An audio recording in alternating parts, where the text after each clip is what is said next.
Hello everyone, and welcome back to another episode of Speedrun Insider. I'm your host, CJitsallGewd. This week, another great episode, another great guest. I want to thank everybody who's been downloading and sharing and liking the podcast. Spotify, Google, and Amazon. I want to thank everybody who's been watching on the YouTube side of things. Obviously, that helps. All the analytics tell us that we're making a show that everyone can be proud of, that you guys are enjoying listening to, and that's what matters the most. So, tell your friends, share it with your friends, share it with your family, share it with your wife. Maybe listen with your wife together. I don't know. If you're not married, find a wife, or a husband, or both, or neither. Either way. My guest today, he was the closer at SpeedDocsAThon. You can call him Jake, you can call his number, but don't call him anything else but a class act. My guest today is jakefsomenumbers. How are you doing today, sir? I'm doing very well, my friend. How'd you like your intro? Oh, it's not bad. It's like What is this? it's fulfilling the meme. It is a fulfilling prophecy. Yeah, I can't actually top everybody every single week. Yeah, I'm not as grandiose as Zem, who is an opera singer. Well, listen, it's all about what you have on your resume. I can't wheel out the heavy guns for you. You're not actually a lynx, as your profile picture would suggest, or some kind of big cat. It is a snow leopard. A snow leopard, indeed. What did I say? A lynx? Yeah. The missing lynx. Fun fact: I actually took that photo. You took that photo? Yes. That's really good. And you are alive. I am in fact alive. That was at my local zoo. Oh, okay. So they're not as. You didn't have to tell me that part. You could have been like, "Oh, I was out in the wild and I found a giant Sheila," and you're like, "No, I went to my local zoo." Yeah. Well, you see, it makes it more interesting because my local zoo actually used that photo on their social media. Oh, that is very cool. Yeah. There was this. We'll get into the podcast in a minute. There used to be this zoo by my house, and the big attraction was a bull, and it had one horn, and it had one and they used to take the elementary school kids to this zoo it had this one massive it just had very large genitals. I'll just leave it at that. It was a very angry bull. And that was the centerpiece of what could honestly be described as the world's most depressing petting zoo. It had goats and the peacocks were probably the most exotic. They had chickens. They've done a lot to dress it up recently. But if the highlight of your thing is a cow, I mean, I don't know, a bull, I guess. And it was really sad. Man. They used to have this goat. I swear we're gonna get the program started here in a minute. But they had this goat enclosure, and they had all the goats. They had painted their names on the rafter above their little hut. And then as the goats had died and they had bought new goats, they didn't paint over it or anything. They would take a piece of 2x4 and they'd nail it over top of the old one and they'd write a new name. So it kind of looked like a topographical map after a while of all these dead goats. Oh God. Yeah, it's uneven. And then eventually they got rid of it and they got placards for the goats. So now they just slide out the placard. Yeah, that's just kind of horrifying in a way. Well, business professional goats is a really niche market. Yeah. Right.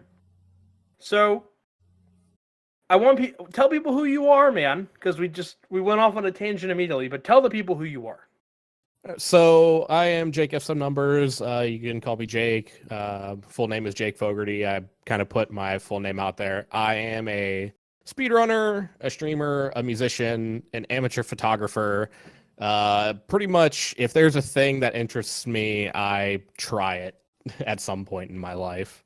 As far as photography goes, I specialize in animal photography. I used to make frequent trips to my local zoo before the whole pandemic started.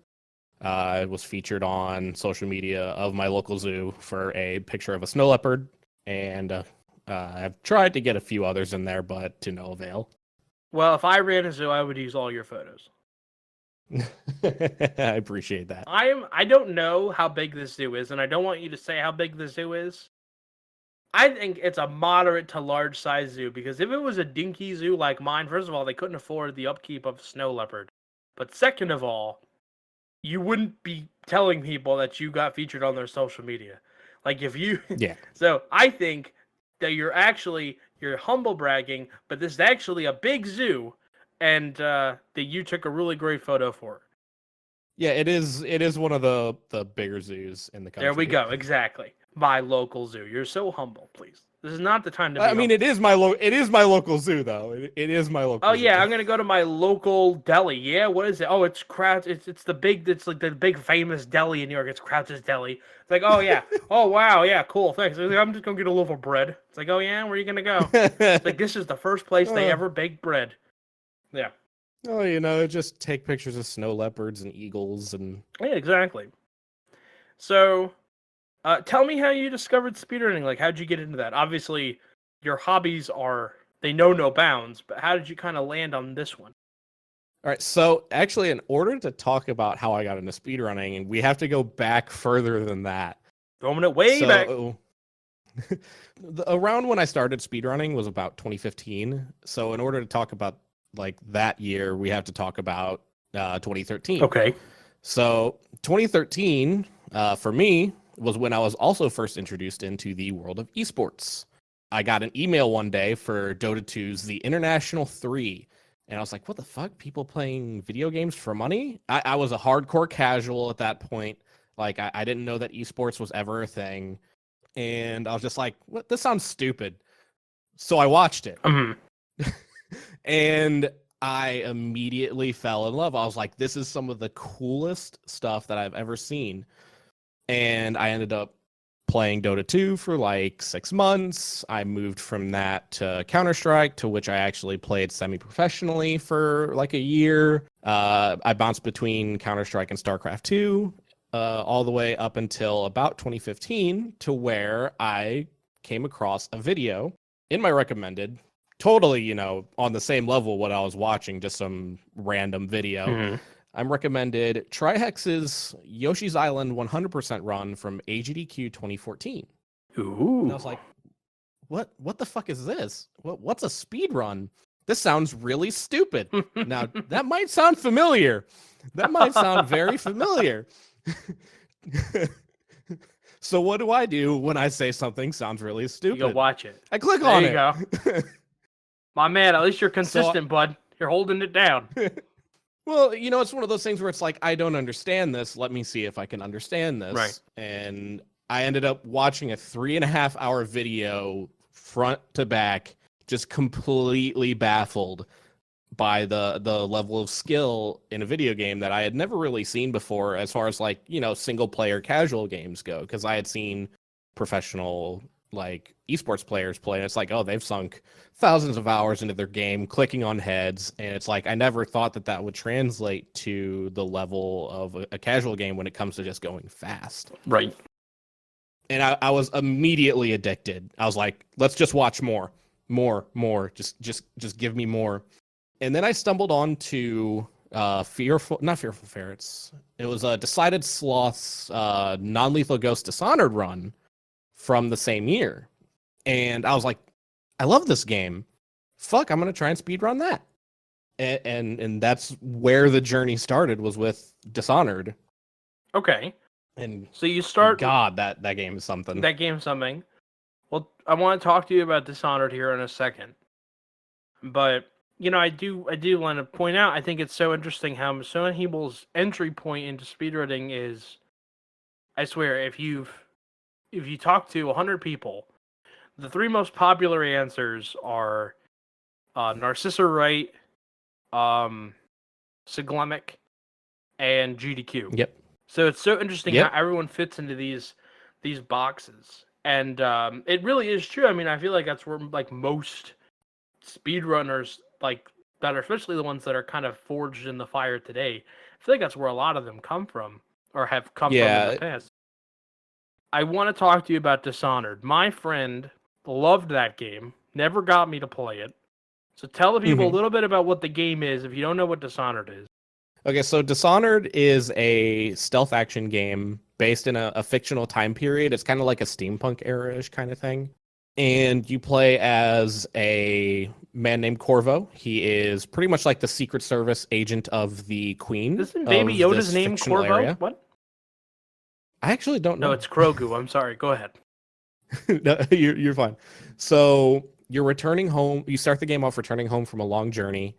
You're returning early, and upon your arrival, in front of you, the queen is murdered and the princess is kidnapped, and you are framed for the murder. You just happen to be the likely scapegoat because you returned home early. Mm-hmm. You end up breaking out of prison with help from friends, quote unquote friends. Okay. And you are imbued with gifts from this mysterious man named the Outsider, who allows you to do things like teleport, affect people's minds. He essentially gives you the Force in a way. But one thing I'll say is you should never put a teleport ability in your first-person game. Things get wonky. And you team up with a group of people who are trying to rescue the princess and pretty much overthrow the people who betrayed the country or the realm or whatever it is. It's a very fun game. You can choose to be non-lethal. You can choose to be stealthy. At the end of every mission, there are 2 checkboxes where it'll tell you if you've killed anyone, including the targets for the mission. You can deal with them in non-lethal ways. Mm-hmm. One of them is very, very, very messed up. Okay. And another one is there's actually a couple ones that are screwed up. You find out where one of them is like kind of a masochist, and you like electrocute him into submission, and it's very interesting. But the other one is a couple of conspirators. One of them is called the Boyle sisters, and one of them conspired against the queen. Essentially, you kidnap her and give her to a person. You essentially give her to a neckbeard. Okay. All right. And he just he just takes her away, and he's just, yes, she shall be mine forever, and we will love each other forever. I'm just like, I don't know if that was better than just shooting her. No, of course that's not better. All right. Help me help you. Okay.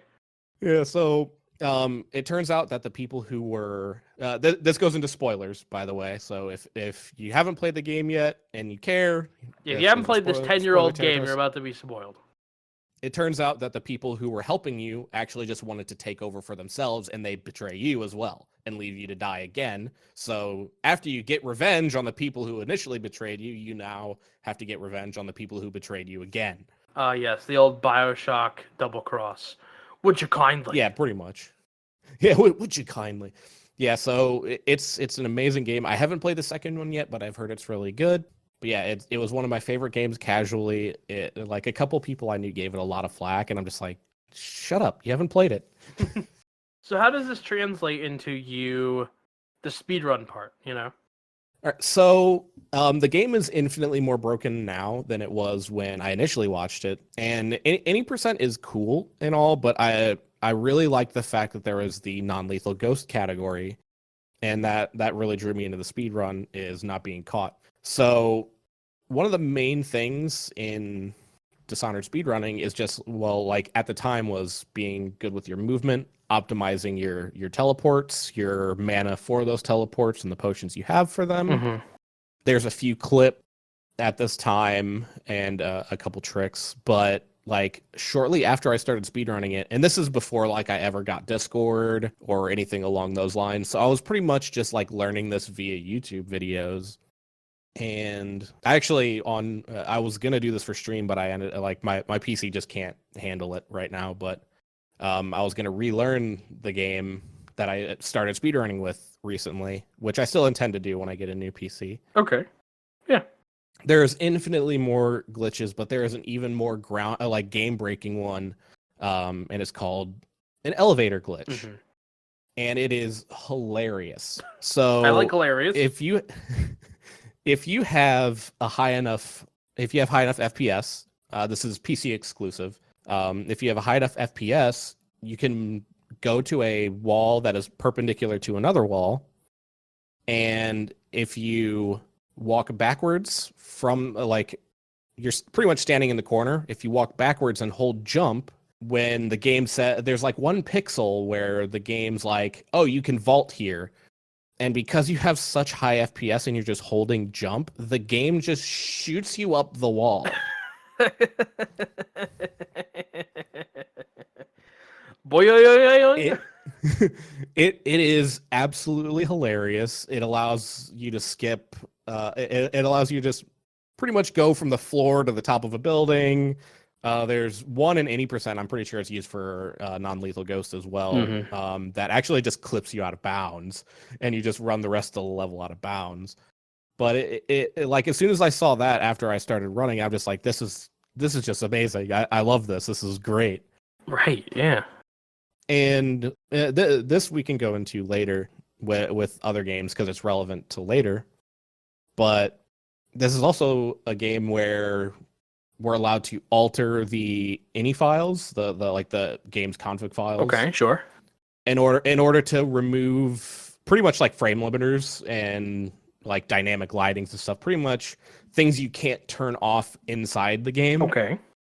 In order to help get us to a higher FPS, because you need like 180 plus FPS in order to do the tricks. All right, that's interesting. So we go from you're playing Dishonored. Do you remember the time that you got down to? I actually don't. It was somewhere in the 50s, I think. Okay. Like 50 minutes. And so, how many other people were playing Dishonored? Like, was there a large community or? At the time, I don't think there was. There was like less than 20. But like I said, that was like one of the only game communities that I didn't join. Mm-hmm. Just like I didn't have Discord at the time. I didn't know what it was. I don't even remember. Was it a thing in 2015? The world may never know. I don't even remember if Discord was a thing in 2015. I don't know. They could have been in the Skype group, man. You don't know. Yeah, holding it down. But yeah, like I never really joined the community. I just kind of did this as a fun little thing. So let's jump forward in time a little bit. Okay. So pretty much from there, this is actually another game that I don't have listed, but I didn't have capture equipment for it at the time. I just did it for fun. I ran both Mega Man X1 and X2 for a good amount of time. Oh boy. Yeah, I can't actually do it anymore. My hand, my right hand, literally just says no. Okay. Mainly because I have to claw grip in order to play that game, and just where you have to claw grip at, like after like 10 minutes, my hand's just like, dude, no, stop, please. Okay, sure, got it. So I started running X1 100%, and like it's weird because of AGDQ, I got into both Dishonored and Mega Man. I got into Mega Man because of Caleb Hart. I'm ashamed to say that I ever gave that man money now, but he was also like a secondary gateway into speedrunning for me outside of Dishonored. Mm-hmm. Like, I appreciate him for that point, but he can fuck himself into a dumpster fire for the end of time. Well, all right, that escalated. All right. Well, hey, listen. The views of Jake F do not reflect the views of the show.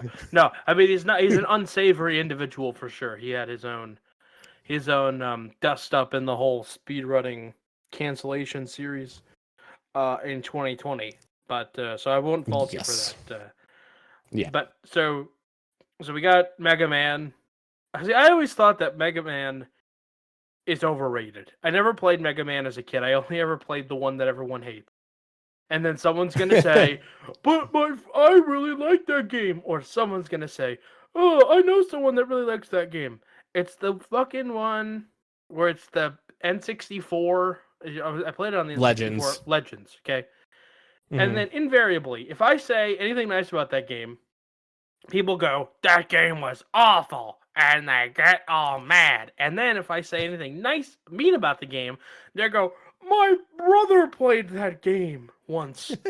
And I'm like, all right. One time? Yeah. Like, he really liked it that one time. I'm like, yeah, it was all right. It looks really good. It looks okay. I got fucking stuck. My good friend Demon Smalls, he actually ran that game for a good amount of time, and I was actually introduced to that particular game. I had only ever heard of it; I'd never seen it, but he kind of introduced it to me, and it looked like a lot of fun. So like, I can't judge it. It's on like 3 different systems. Yeah, I imported the hell out of it. You know, we're I'm looking at your games list. We're jumping around. Linear. Who cares about linear? We did a video about Donkey Kong Country 2. Correct. And you have a run of Donkey Kong Country 2 in here. I do. You do, and as I seem to recall, you met one of your very good friends in the Donkey Kong Country community. I met a good bunch of friends from the Donkey Kong Country community. So I'll give you the timeline real quick, just so we kind of know where this sits. So I hit fast forward. I'm sorry. No, you're fine. It'll be a quick timeline because there's really not much to talk about between Mega Man X. We're pretty much almost there. So after running X2 for a while, I got down to like a 35, which is a pretty good time. And from there, I actually quit speedrunning for like 6 to 8 months. After I got like a 35 time, my skill just diminished so heavily. It was probably attributed to hand pain that I just didn't want to admit to at the time. Okay. I got so frustrated that I just quit speedrunning for 6 to 8 months. I can't remember the timeline. And after about that time, I came back to speedrunning, and that's when I ran Crisis Core. I did a few runs. My first completed run was world record. Well, that's high standards. It has since been beaten by, I think I have less than 10 completed runs, but like my third or fourth one was also a record. I was the only really active runner at the time. I've since been beaten by like 15 plus minutes, but you'll go back. It was kind of nice, you know. No, it is a 5-hour slog of cutscenes. That's the spirit. But after that is when I saw Void's 102% run from like what was it, SGDQ 2016? Oh, you're asking whichever me a one, question. whichever one that sounds was. right. It wasn't like a question directed at you, just like it was in my general direction, Jake. Thank you. Yeah. It's whose show is this anyway?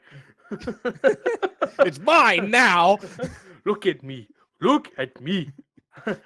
I'm the captain now. There you go, man. And we apologize to all the Somali pirates who have been listening to the show dutifully for that incredibly offensive rendition of your culture. Also, it looks like his any percent run was at AGDQ 20. Not any percent. 102. Yes, 102%. Sorry, I misspoke. 102% run was at AGDQ 2016. Okay, AGDQ 2016. So I saw that, and actually a little fun fact that I've told Void. I actually didn't know he was French Canadian from that video because like the saturation on the videos turned really high up. I thought he was actually Hungarian. Oh boy. just like the way he looked, he had like a darker complexion. I'm like knowing now how like video stuff works. Yeah, it kind of looked like they just had the saturation cranked or whatever. But I was just like, I was like, dude, I had no idea you were French Canadian. I thought you were like Hungarian, dude. You know, and he got a pretty good kick out of that. The first time I met Void, okay, this is a little bit of a backstory. I didn't work on the first Donkey Kong video that much because I was in the hospital. CC kind of like I remember rallied that and finished that first video. So I didn't really know Void. I didn't know anybody. CC really took the reins and finished that one. That's like the one video I didn't work on. I worked on it in the beginning, and I edited the first 5 minutes, and then everything else was gone after that. So one of the things about one of the only things I know about Void were the pop-offs because I watched the video, and that's the stuff that I remember. I don't actually have a memory of this. I don't have as good of a memory of the story because I was in the hospital. So it was at SGDQ. And I had enjoyed an adult beverage, and I was in the elevator, and I was going back to my room, and Void and the band, I don't know who they were, a bunch of people got in the elevator, and he's kind of drunk. Or sorry, he had enjoyed an adult beverage, and I'm in the corner, and I'm like, that's Void. And for no other fucking reason other than I saw Void, and I immediately thought of it. I'm in the elevator corner, and I said, Crim Tut, save the fucking run, dude! Ooh, got him! Oh god! And I love the. There was silence, and I like immediately got off. It wasn't even my floor. I had to walk up the stairs. I had to like ask somebody. He got off in shame. I got off. I was like, man, and then he didn't remember anyway. So it was great, or at least he told me he didn't remember. There was more people in that elevator, so I don't know. But the moral of the story is that was the first time I met Void. I didn't think he was Hungarian. I also didn't know he was French Canadian until I'm embarrassed to admit. Okay, now we're just talking about Void. Void's gonna be on the podcast at some point, and he's gonna listen to this and be like, "What the fuck, dude?" I have a game that I play in Void's chat. I can't believe I'm telling this. I have a game that I play in Void's chat where I'm gonna ruin the game now. By the way, I'm ruining the game. I have a game I play in Void's chat where I try and get the chat to start talking about Subway. Because I came into his stream one time and he's like, "Yo, my go-to at Subway is steak and cheese, dude." And I was like, dude, same. Yeah. And I was like, this is such a weird conversation to start on. And then 2 weeks later, I came back in and I'm like rolling in, and as you do, yeah, as you do. And I'm posting Void W, and he's like, "Oh man, I could really go." And the other thing that he says is, "I don't do the teriyaki chicken." I'm not gonna do the accent anymore. I don't do the teriyaki chicken anymore. It's a game made me sick. I used to do teriyaki chicken, now I don't. And then everyone in the chat's like, "Yeah, teriyaki chicken sucks." And then 2 weeks later, we had the same conversation. The exact same conversation. So I was like, "Oh, I wonder how many times I can get this to happen." So every once in a while, and I can't do it too much because I'm not a stream monster, and I didn't want to give myself away. So I've done it 3 times. I've gone in there, I've asked him what's his go-to sandwich at Subway. He tells me it's a steak and cheese, and then he tells me the story about the chicken teriyaki, and then everyone else in this chat's like, "Yeah, man, chicken teriyaki sucks." I was like, God. So that is amazing. I'm totally like, this man is not going to want to be on my show now, but that's real. Honestly, I found that the donkey crew, I don't want to say guys, the donkey crew, some of the real homies right there. Yeah. Anyways, we'll segue back into that. Shout outs to Void, by the way. Don't anyways me, homie. Man. Come on. So back to what you were talking about.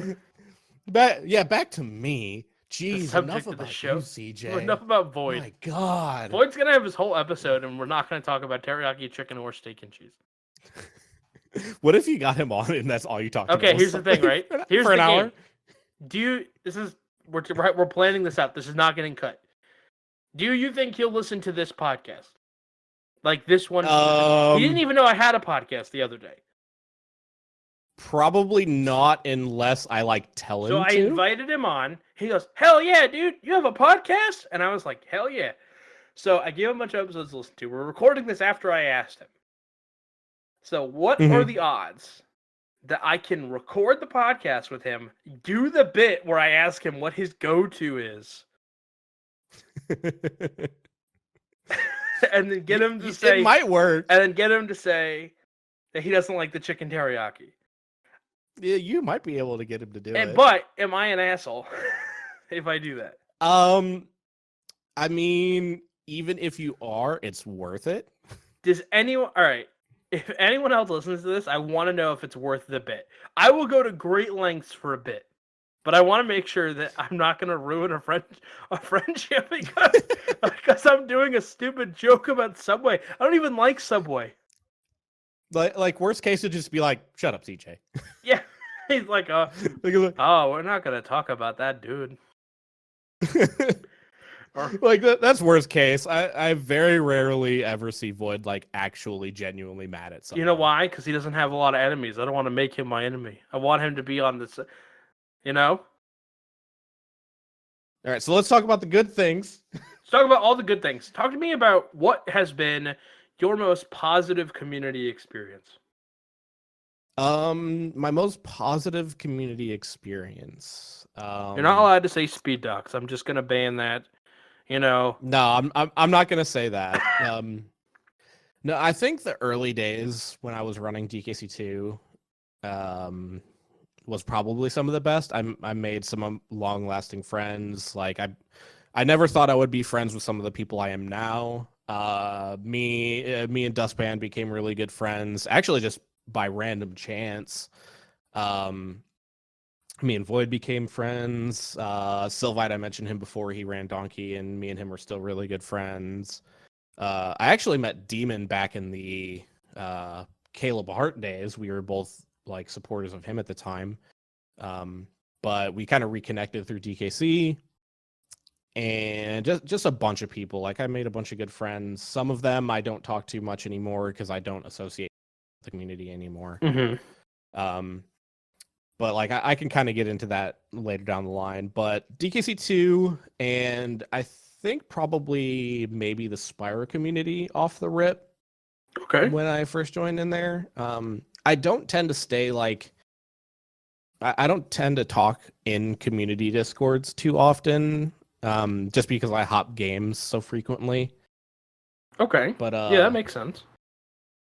So I'll say my top three. DKC2 is at the top, and the next two are in no particular order, but Spyro and the Twilight Princess community have always been pretty welcoming. I've heard good things about both. I've heard great things about Donkey Kong. I've heard great things about I see Spyro. you lurking in the Twilight Princess Discord. Eyes. Yeah, it turns out that you just run a lot of games that we want to do videos on for some off chance. Yeah, it's really weird. No, it was like we're just like barreling through. Like, I think after the DKC2 video came out, we put up a poll, and it was going to be to decide the next video during SpeedDocsAthon. And Final Fantasy IX got second, and I'm like, oh, Jak 3 is obviously going to get second. It's going to be a race between Ratchet and Clank 2 and Jak 3. That's going to be the big race. And it wasn't. It was Final Fantasy IX, and I'm like, why is this game so hot? Tell me about why people like Final Fantasy IX speedruns. Well, speedruns, I'm not so sure about why people in general like the speedrun. It's fun. It's my favorite PlayStation Final Fantasy. I think it held up the best. It has like one plot hole or it's got like one plot twist that I don't really care for, but the mechanics are fun. The characters are almost all likable. Having 4 party members for battles is pretty cool. The one bad mechanic in the game is trance because it's random. It's kind of like your limit break from FF7, but the meter fills up randomly, and like you can never really count on it when you can be like, okay, this enemy's gonna hit me, it's gonna fill up my limit break meter this much, and then I get to do a big flashy move. Right. You can't really count on it like that in FF9. Sure. Okay. But the speedrun, it's really cool because it's glitchless.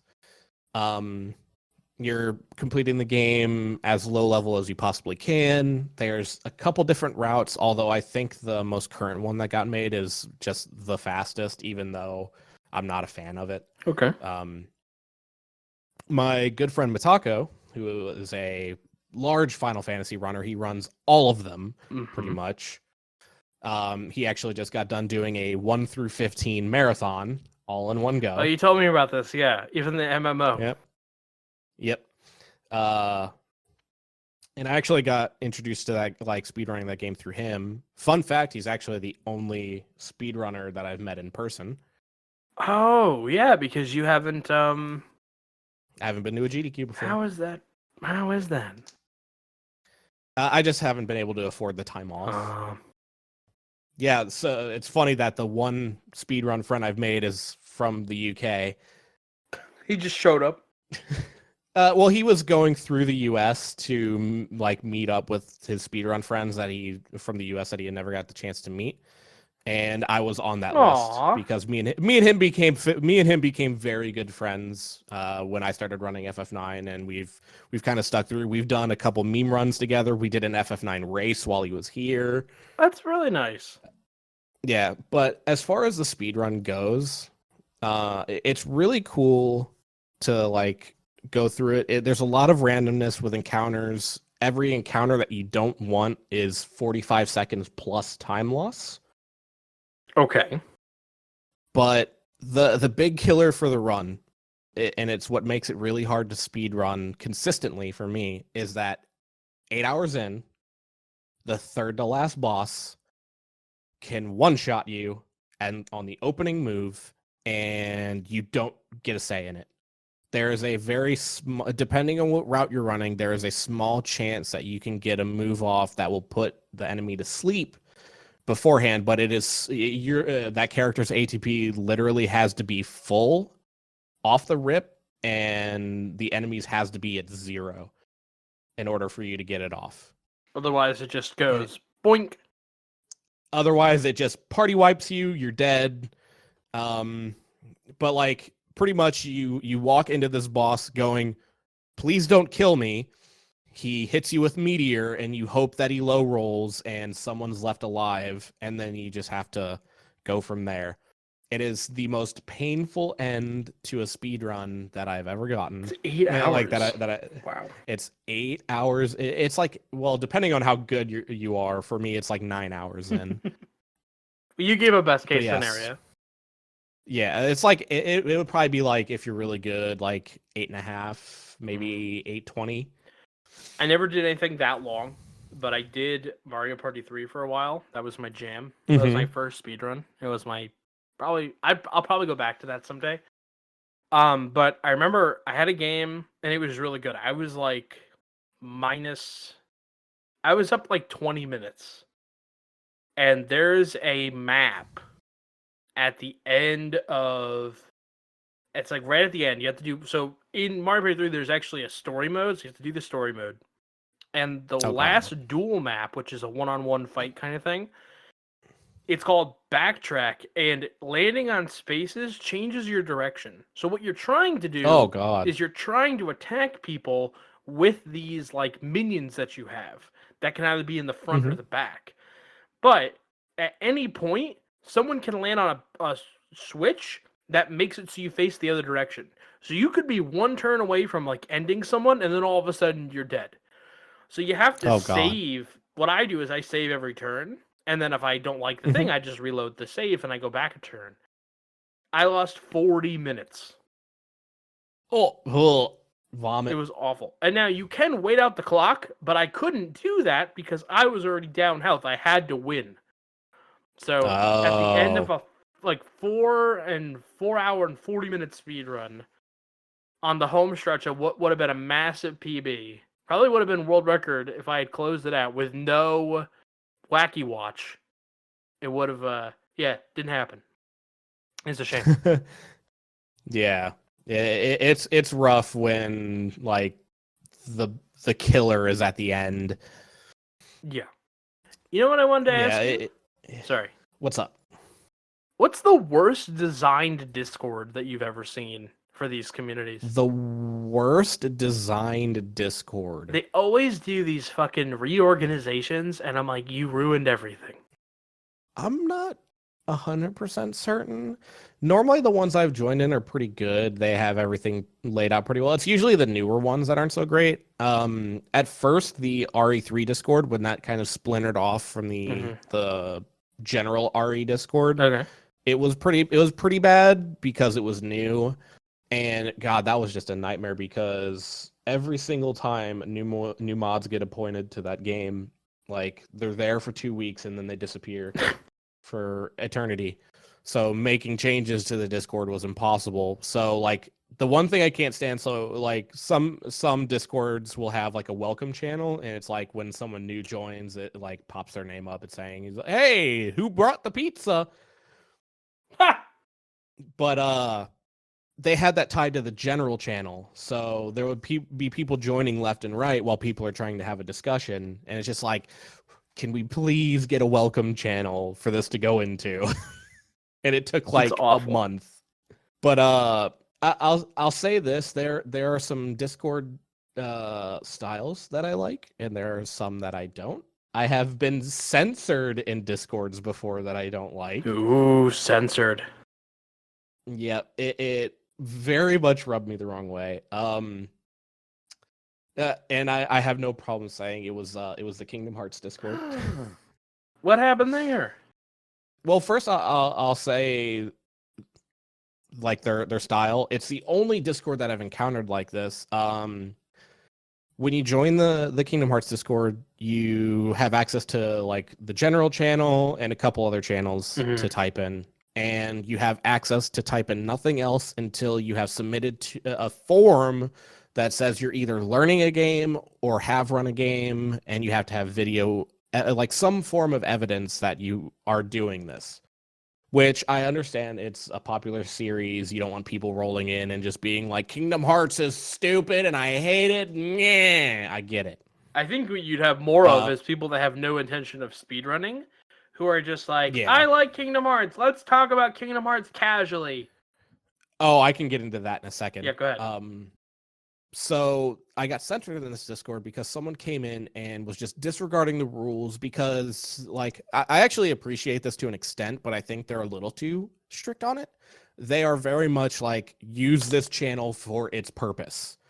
Like, you know, if you're in leaderboards, don't talk about freaking, hey, let's do a race. You know, It's like, so I appreciate that, but there was a person who came in who every day they hadn't submitted that they're doing a run yet, so they have access to like 5 channels, and every day they would like ping someone or type the same message in all 5 channels they have access to try and get an answer, and they would do this every single day, multiple times a day, to the point at one point like all the mods are saying, please stop doing this, and I just went, maybe one day he'll figure this out.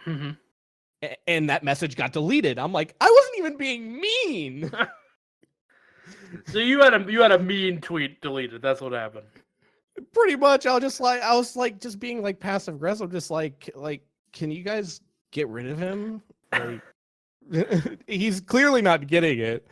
And I don't know if there's a language barrier, because like the guy was sometimes would speak broken English, like would type in broken English, but other times wouldn't. So I don't really know. We had a guy. It was just, oh, sorry. Yeah, it was just really odd to me that that one comment. I've said so much more mean things in Discords that deserve to be deleted more than that sentence. Yeah, we had somebody who, I don't remember the exact details, but like one of my, and Shuli's a very good friend of mine. I've talked about it on the program before. I have a friend named Shuli, and part of, you know, when you're friends with Shuli is you pick on Shuli a little bit, right? Because like Shuli's like the nicest person, and there's really nothing bad you can say about her, which makes her the perfect target for saying all of these like baseless, mean things. Because it's satire. It's clearly not true. She's like the nicest person I've ever met. And I really mean that. So one night, you know, someone told her, like, it was just some random guy who didn't know her, who was like, yeah, fuck you, Shuli, go to bed. And we banned him. I'm like, what are you doing? And he's like, excuse me, why was I banned? It's like, you told someone to go fuck themselves. It's like, you do it all the time. It's like, yeah, we're friends, dipshit. I just like the go to bed part though. Fuck you, go to bed. Yeah, it was like, yeah. Also, you're up at the same time. That's the part that always got CC mad. He's like, you can't tell someone to go to bed if you're up at the same time as them. So if it's 4 a.m. Like... and it's 4 a.m. for her and it's 4 a.m. for you, you can't tell Shuli to go to bed. That's just hilarious. Like, yeah, that dude deserved it, but like just the go to bed part, just go to bed. It's like, what are you, my dad? Yeah, right? It's like, okay, yeah, calm down there. I was going to call him Cosby. Jesus. I don't know any famous other sitcom dads. Go to bed, Mike Brady. Uncle Phil. Uncle Phil. Dude, if Uncle Phil came in to tuck you in, I think you would definitely stay in bed. I would be happy about it if Uncle Phil showed up. There's a lot in that sentence I don't want to unpack. So hey, I loved watching Fresh Prince growing up. Yeah, it's one of absolutely. my favorite shows. I love that show too. Yeah. So this was in the TP Discord, so I don't know how much you pay attention to that one, but it happened very recently. I peruse. Someone came in to the Discord and just started asking like random questions, like casually about the game, not about like a casual speed run, because there are people who do that. Like, hey, you know, I want to like just learn the stuff and, you know, just like speed walk it, right? This dude came in and is just like, how do I stab? How do I backflip? How do I? It's like, dude, the game teaches you how to do this. Right. Where do I get the slingshot? what? Like, I'm not talking about like asks a question, just like where is the slingshot? Wait for a response. I mean, this dude went like, how do I stab? How do I backflip? How do I slingshot? How do I da da da da? Like 17 things, like just in a row. No chance for anyone to respond. We're just like, dude, this is a speedrunning Discord. Yeah, absolutely. I'm just like, it's like I understand, like, to some point, if you have a question, like maybe you found yourself in a casual playthrough, you like soft lock yourself in a weird way. A speedrunner is probably a good person to ask in that instance, right? But like, if you're just like trying to learn how to play the game, right? There's game facts. Yeah, you could there's Google it. Let's plays. It's just like I hate using this term to people, but like, yeah, Google it, dude. Yeah, exactly. And then he's like, how do I stab? And it's just like, you hold L, hold forward and hit B. Just like, what is L? I had like, is it shift? It's like, oh my God, you're playing on a keyboard.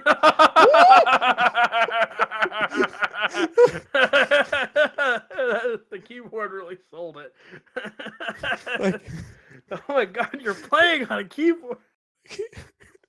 Like, I love me some mouse and keyboard. I have a very expensive custom keyboard sitting right in front of me. Would you play Twilight Princess on it? No. Well, there you go. Not in a million years would I play a Zelda game on a mouse and keyboard. You're doing something wrong. This man obviously has all the answers. We had something like that recently. I don't remember what the game. Yes, I do. It was a game we were working on for a video, and someone came in and was like, "What's your guys' opinion on Deadlock?" And it was like, I guess I just gave away. It was the Ratchet Discord. Yeah. And then it was like, all the messages got deleted. And it's like, this is a speedrun Discord. Is, oh, I'm sorry. I thought this was a general, just a Ratchet fan Discord. I said, do they exist? Are those real? It says Ratchet and Clank speedrun. Yeah, I know. People just join these by accident, right? They're like, what do you mean? What do you mean? This Discord isn't... What is this? Do you mean to tell me that the inertial drift speedrunning Discord is not a casual inertial drift? I'm like, no. What are you talking about? No, get out of here, you donut.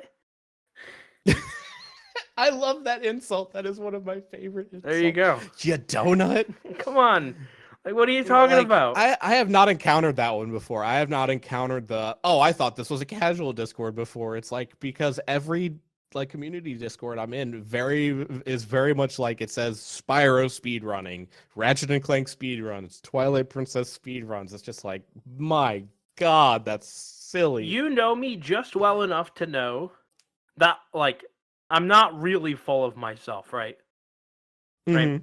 It's a bit. Yeah. So the other day, and then we'll get to this. I do want to wrap up in a little bit, but there's a few things I want to talk about still. We were in somebody's I was in somebody's chat, and every time that someone tells me or asks me, have you ever heard, it's a little channel, I don't know if you've ever heard of it, called Summoning Salt. Oh God! I do. Oh, I remember this from CC's channel, but I want you to tell the story. I do the mocking SpongeBob text. Have you ever heard of Summoning Salt? Like, yes, because I haven't heard of him, because I live on Mars in a cave with fingers in my ears. And I'm like, no, I've never heard of him. Nope, never have. Nope. And then someone goes, well, someone actually had the balls to say, oh, I've never heard of him. And then the guy, because he's like, all right, I'm going to tell this jerk, CJitsallGewd, I'm going to tell him what for. Yeah, smart guy? Have you ever heard of this, of SpeedDocs? Who? Yeah, who? Pray tell, who is this SpeedDocs you speak of? And then the guy links me my own YouTube channel. You didn't tell me this part. Yeah, I'm like, you fucking asshole. And then he's like, wait a minute. Okay. This is really the punchline, right? This is really the kicker to the whole thing. So for those of you that don't know, I do SpeedDocs with CC Neverender. He's my co-collaborator, my co-creator, my partner, my creative partner. He goes, I'm like, I'm in chat. My name is It's All Good with an underscore. And this guy goes... Yeah, for lay people who don't know, CJ's and CC's names are credited in big, bold letters, like at the start of every video. Yeah. And this guy asks me if I'm CC Neverender. Oh, God. It popped CC so hard. He did the full Dude, CC I know. lift. It was so great. It was so great. Oh, God. I'm in disbelief. Yeah, it's like, hey, Jake, have some numbers. Are you CJ? It's all good. It's like I barely understand because our names both start with the letter C, and I get it even more when you just go CC. But they get very different CJ. after that. But yeah, the rest of the name is like a total like not at all. I'll never forget this. CC and CJ are initials, right? Yeah. We're not selling trade secrets when I tell you that CJ is my initials. And CC is his initials. I was with people that have met CC, that have been around CC for years, right? That have known him for years, IRL. We were at Universal, and someone goes, "What does CC stand for?" I said, "Are you fucking kidding me?" Are you serious? I said, "You have known him for 4 years. You've slept in his room. You've drinking his alcohol. You don't know what the C's stand for?" God. Oh my God. Yeah, like, and once again, for lay people, it's like, it's not like it says CC and CJ at the start of every SpeedDocs video. It says CC Neverender and CJ It's All Good. Yeah. I can't remember if the underscore is actually there, but the underscore is only there on Twitch because somebody else has CJ It's All Good apparently. Okay. So okay. Yeah, so it is there on every video, full names, multiple times. And this person is just like, "Are you CC Neverender?" Even though his Twitch name is CJ It's All Good. There's a great bit in the Simpsons game, because I'm a big Simpsons fan. In the Simpsons game for the like PlayStation 2 and the Xbox 360 or whatever, and they get to the end and they have to meet their creator, and so they get into a fight, and the person is Matt Groening, which is the animator for the Simpsons, and he says, "Is like, I'm the greatest animator of all time. I'm gonna finish when I started." But he says, "I'm the greatest animator of all time," and Homer says, "Seth MacFarlane?"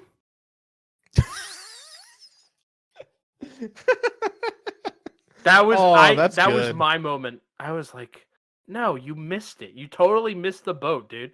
Like, we're all going to Haiti and you're going to Siberia. I don't know what the hell boat you're on, but you missed it, buddy. The boat's gone." How did you end up there? Or the people that come to our videos and ask if we're summoning salt. Oh my God. Those ones are weird. This is all like people getting lost, but people will comment on videos are like, "Are you summoning salt?" It's like, yep. Mm-hmm. Yeah, totally. That's why we're his alt account. That's why we sound nothing like him, and we're called something else.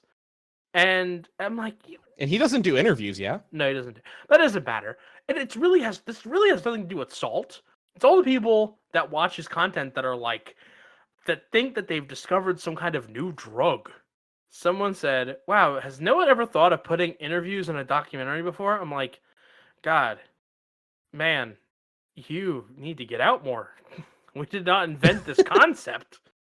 Yeah. This is the idea. This is the idea that if it's the first time you've ever seen it, it's the first time it's ever happened.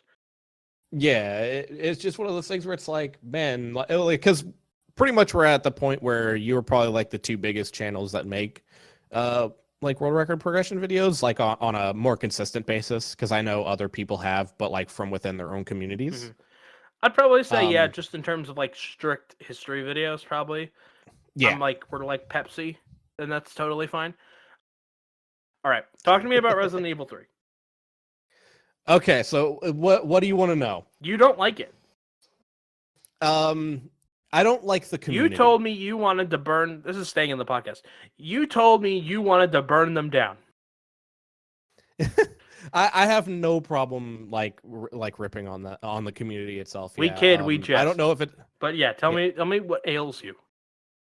I don't know if it's the same because I have long since distanced myself, and interactions with this community pretty much is what made me take a step back from like being too involved with the community, Mhm. because I was like involved with the DKC community, but the RE3 community I did a lot for, and it felt like kind of a slap in the face at the end of the day.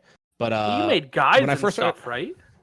I did, yes. I made the first tutorial for it. I'll go more into detail on that here in a moment. Okay. But so just to catch people up real quick. So after DKC 2, I started running Super Metroid, and while I was running Super Metroid, I started also in tandem learning Resident Evil 3. Specifically the PC version, any percent. Okay.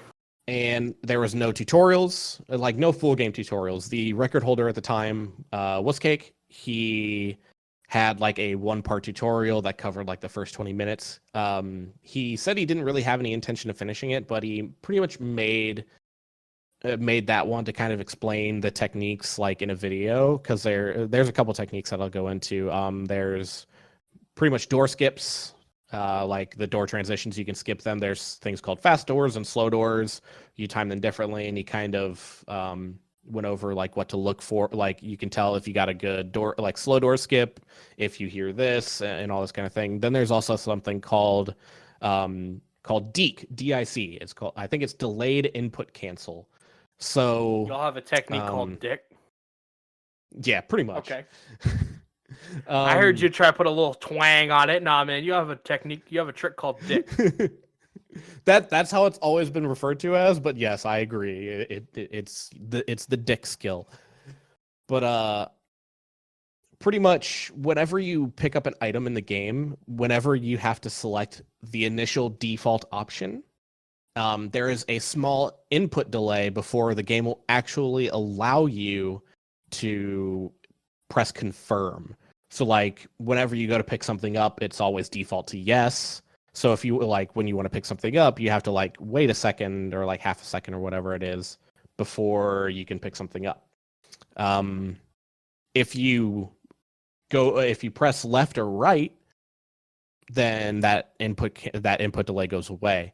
So the technique pretty much is mapping a key on your keyboard to press both left and right at the same time. So you pretty much hit that button and then confirm in order to select the default option without your cursor moving.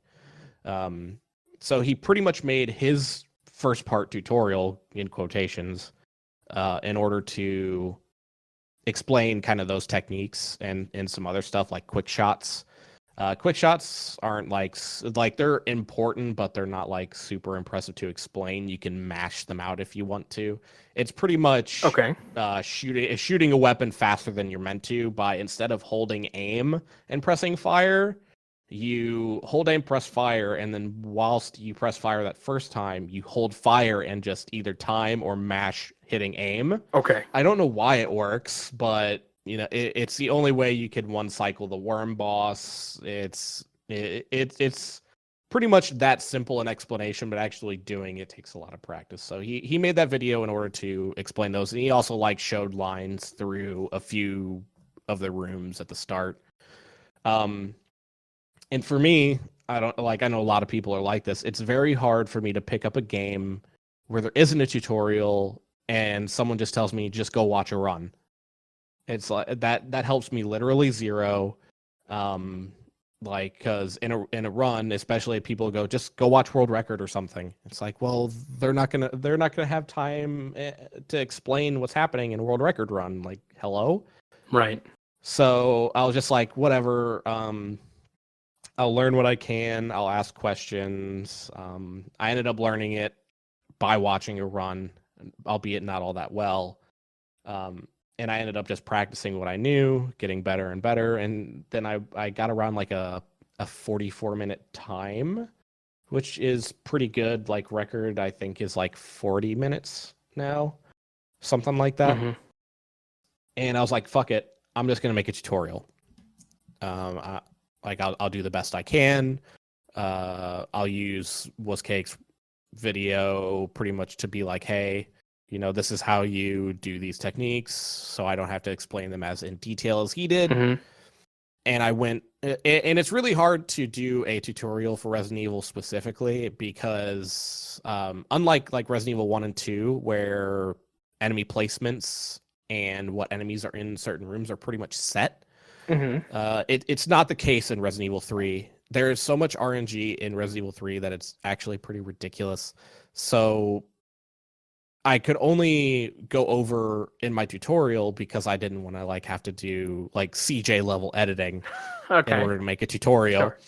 Sure. I pretty much just wanted to like one-shot this and just give people a general guide. So whenever like I got into a room where the RNG could go in upwards of 3 different ways as far as where enemies could be or what enemies they could be, I would just show that room strat off and then explain what you would do in case, you know, the RNG was different. Sure. So I did that for the whole run, and the community was super happy for it. And like shortly after I made that, a very prevalent Resident Evil runner by the name of Wolf DNC decided to also make a tutorial. It is not good. I watched it, and it does not teach much. He pretty much did a run, and like he pretty much did like a GDQ run where he like explains some stuff and a couple lines here and there, and I'm just like, I don't know why this was posted in the guides. But the big slap in the face, and I'll go into it a bit more, but the world record holder at the time, by the name of Orchlon, he decided to make kind of like the masterclass tutorial. And I'm super appreciative that he did that, because it's helpful to have like a Zoast level guide for this game. For those of you who don't know, Zoast did an any percent speedrun tutorial that is 8 hours long. And I think that was even for old route too. So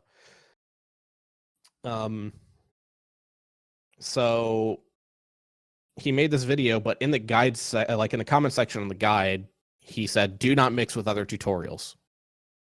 And that rubbed me like in a really, really wrong way, because I'm just like, dude, it's literally the same information. You're just going over it in more detail. It's like, way to just like bitch smack me in the face. So that's stab one. So I came in the one that really made me step away from the community. I have a really big problem with old runners. Why?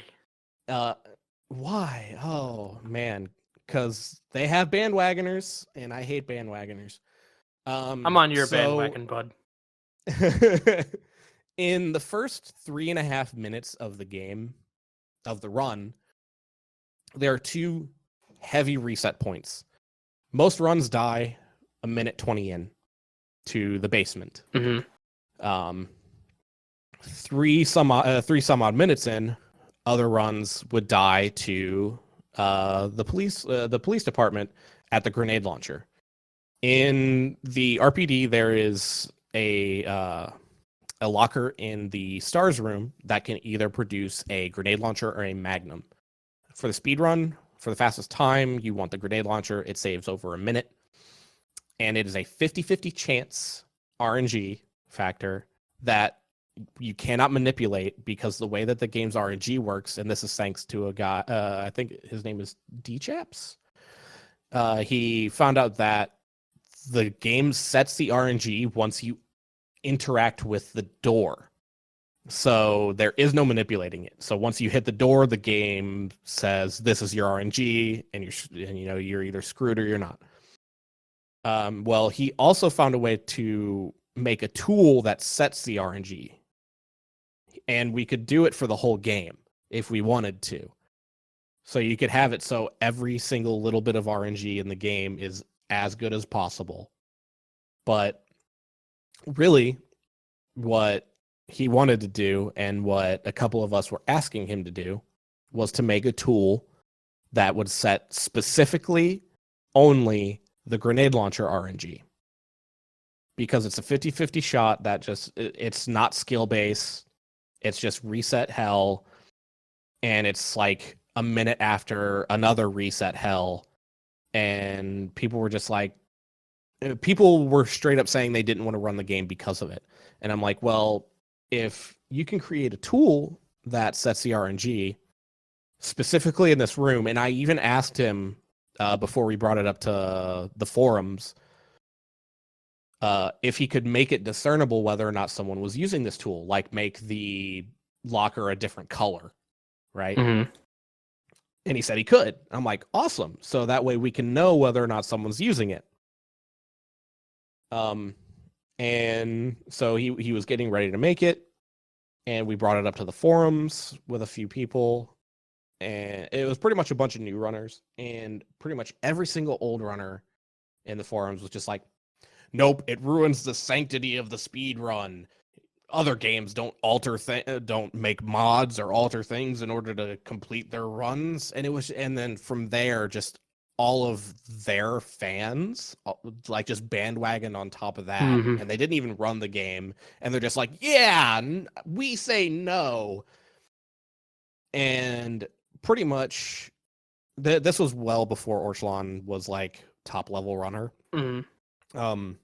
He actually kind of ruined this off the jump. By the way, the tool is legal now. Of course. It took like 2 years, but it's legal now. So Orchlon pretty much at that point in time ruined our chances of actually making it legal then because of the way he acted. Because he was on our side for it, but Mm-hmm. he was very much just like he's all about he's got to have world record. World records are the only things that matter in speedrunning to him. And that's fine if that's the case, but it does not make for a good argument. Sure. So he would just yell or all caps at anyone that disagreed with it. And meanwhile, I'm trying to have like an actual discussion by the way, this is on SRC forums. This isn't even in Discord. Oh, wow. Because we couldn't even bring this to the Discord. Because the RE3 Discord was so fragmented back then. It was just so weird. Right. But so we brought it up, and I'm legitimately trying to have a discussion saying other games do this. I even brought up Dishonored, saying that, in Dishonored, you alter the ini files in order to make your FPS be able to go high enough to do certain tricks. At the time, BioShock Infinite had created a mod for an ability or an item they needed that was like an hour or so in. I can't remember exactly. Right. But they had started using that. It's like other games do allow this, and they don't, like, it's a community vote. It's a speed run. Like, it's a hobby. World records don't hold any value. You can't put it on a resume and say, I am the world record holder for Resident Evil 3 any percent, and that's going to get you a job, right? This is a hobby that we do, and, like I said, if you want to chase world record, that's fine. There's nothing wrong with that. But when people bring up the sanctity of speedrunning, I'm like, unless they're actually physically cheating, what sanctity? Yeah. Like, where's this sanctity that you speak of? Someone, just to jump in, I've heard things like this before. I remember there was, we got caught up in some conversation about the leaderboards. Not that we really had much say in this one community, but we were working on a video at the time. And the conversation centered around, like, if we don't do X, then the leaderboard... Sorry, if we do X, the leaderboard will be the victim. And then I was a mod, and all I wrote was, the leaderboard can't be a victim because the leaderboard's not a person. Yeah. Like, and I completely agree with that. That, like, the leaderboards are also a big thing for Resident Evil 3 because people were removing their times, and everyone was like, we need to have leaderboard integrity because, like, someone within the top 5 just removed their time. And so, like, someone who shouldn't be 4th place was 4th place on the leaderboards. I'm just like, oh my God, it's exhausting. It is a leaderboard for a video game on the internet.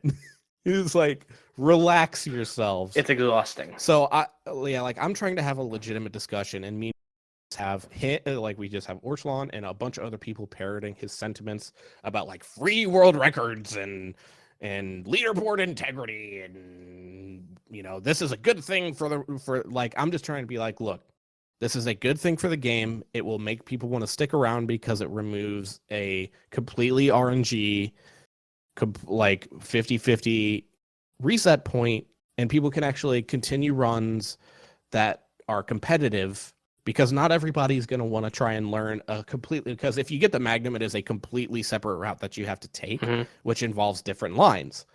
So you essentially, if you get the Magnum, you have to learn a whole separate route. So it's like people don't want to do that. They just want to run the optimal route, right, and go from there. It also screws with the auto splitter that is required for runs. Oh, you have to have an auto splitter?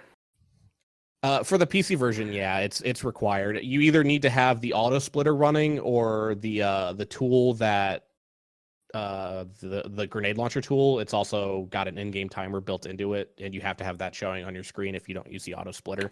It's pretty much to avoid any kind of cheating. I understand. I get it. The auto splitter's really, really nice anyway, so I like it. Okay. So well, there's a lot to unpack there.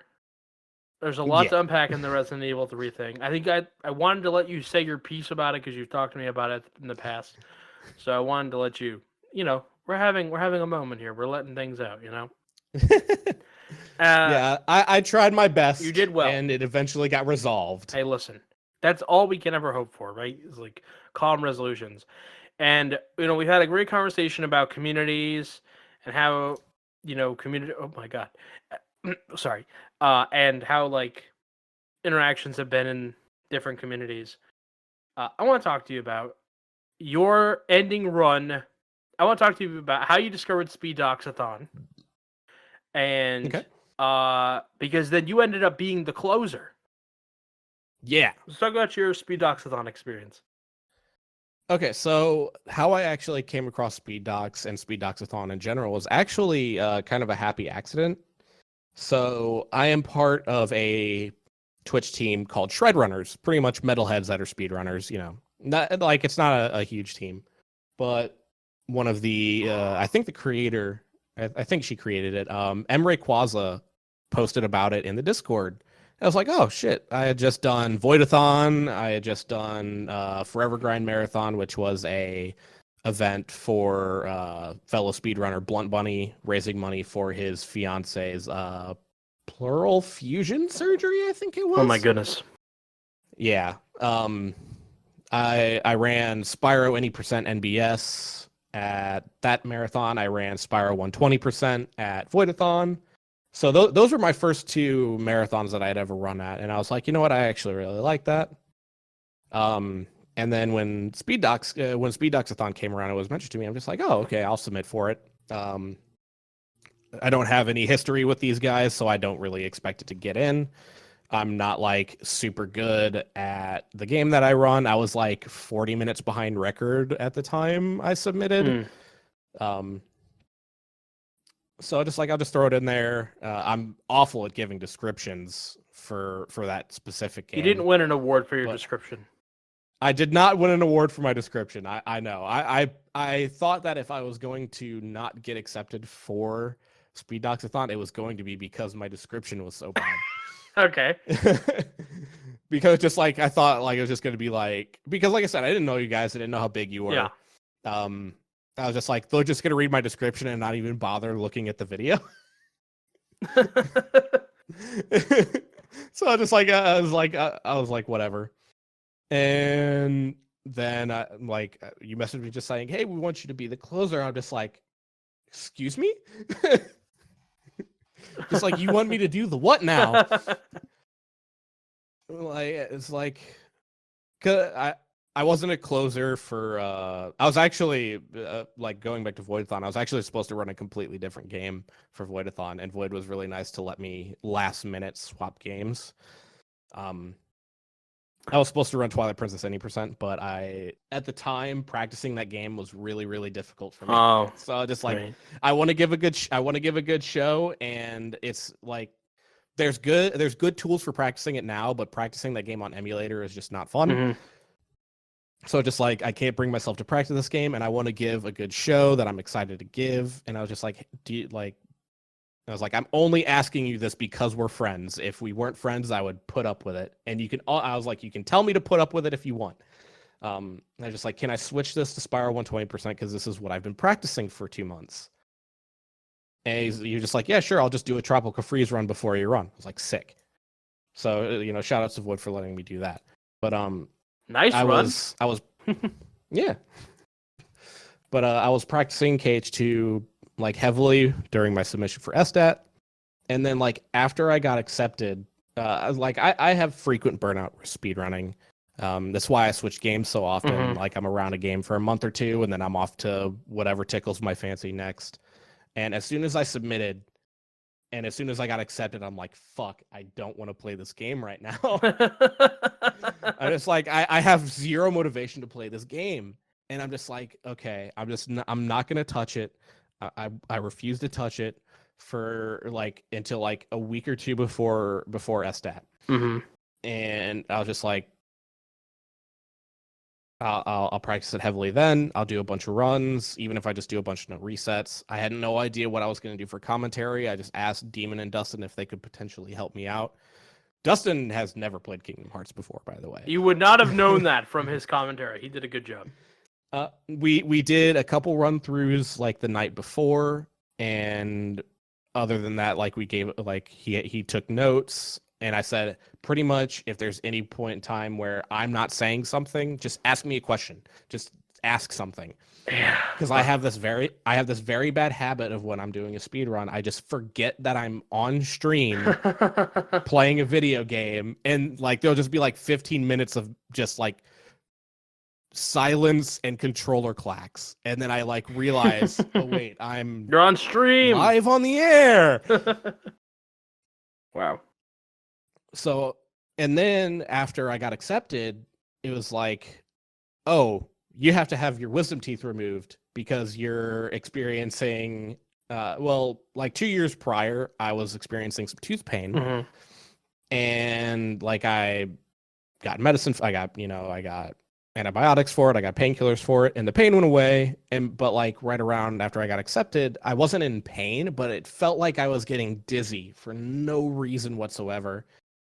And I was just like, I feel fine, but like I feel pressure around my teeth again. So I was just like, I'll go to the dentist. They said, we can get you in either a week before your marathon run, or never, or maybe a month later, because it was during the pandemic. So I was like, well, let's just hope I'm healed in time for my marathon run. I remember that. Well, we had so many runs canceled that weekend. Yeah, I heard about that. That was super unfortunate. But also, it was really nice that you I remember during CC's episode on here, you mentioned etiquette, and I was like actually really happy he was able to step in and fill that big slot. Yeah, no, etiquette saved our bacon. I owe that guy big time. Yeah, because that was what, a 3.5-hour slot? Yes, it was 3. So the run was like 3.5 hours, but it's not timed in real time. So it was. Oh, okay. It was like a long time. It was a long run that was gonna need to be, replaced. So. Yeah. So yeah, I was like, I'm glad that that was rough. Yeah, I was especially like, I was just like, regardless of what happens, I may not be able to be on camera, I may not be able to do commentary, but I will push through the damn pain and do this run if I have to. Your sacrifice was not in vain. But the great thing that happened is that I healed very quickly. I did not experience any pain during the entire thing. Oh, wow. I was never in pain after the surgery, not a single time. I was on the day I was miserable because I was on the pudding diet. Oh, right. But like about 2 hours into the run, I was experiencing discomfort because it was the first time since the surgery I had sat there with my headphones on for 2 hours. Mm-hmm. So like it was pushing right up against where my teeth were, but I wasn't in pain. I was just a little uncomfortable. Right. It was something I could deal with. But I was very, very glad that I healed in time to actually be on camera and be able to talk about the run. And because the last thing I would want to do is have the final run be like without the actual person running it being able to commentate. Yeah. And I do appreciate even it. beforehand. Yeah. Even beforehand, I was like preparing.